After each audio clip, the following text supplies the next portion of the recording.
Assalamualaikum warahmatullahi wabarakatuh. Sebelumnya, perkenalkan nama aku Nurul Aisyah dengan NIM G00242220.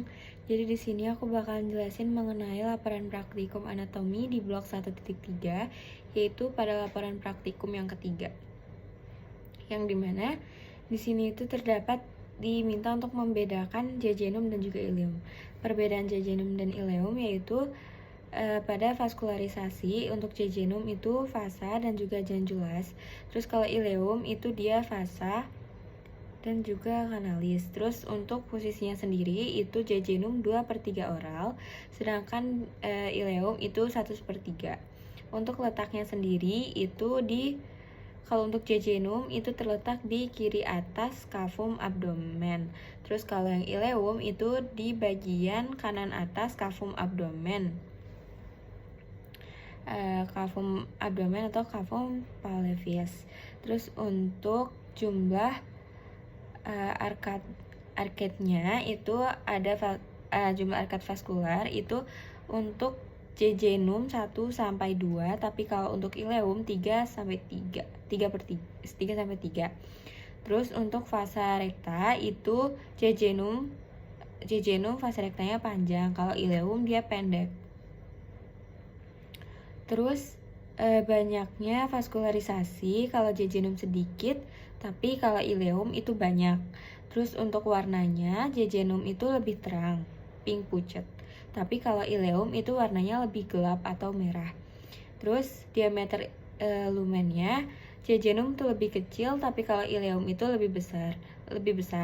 Kalau ketebalan dindingnya itu jejunum lebih tebal, kalau ileum itu malah lebih tipis. Terus kalau untuk lumban itu dia tersebar dan rata. Tapi kalau untuk ileum itu dia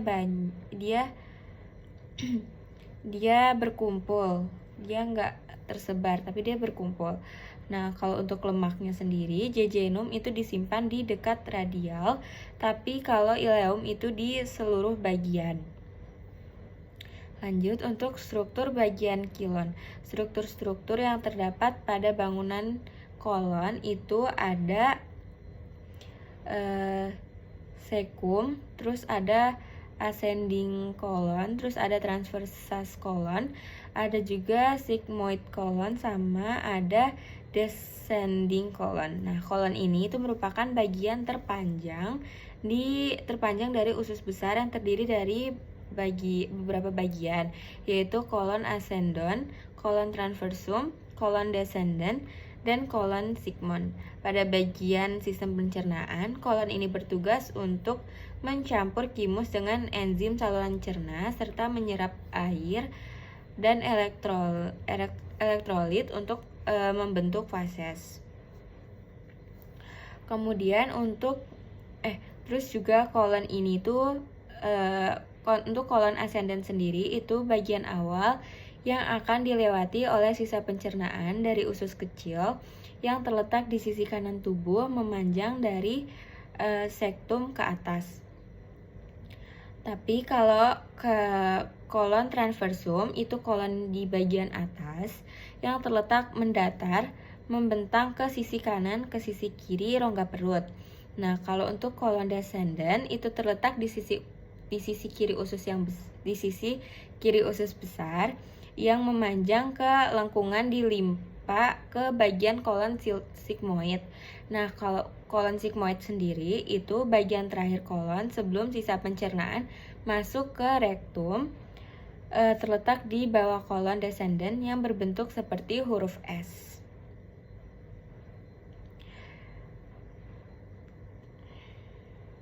Nah, terus ada juga struktur anatomi yang berhubungan dengan pengeluaran fase. Fase itu merupakan proses terakhir dari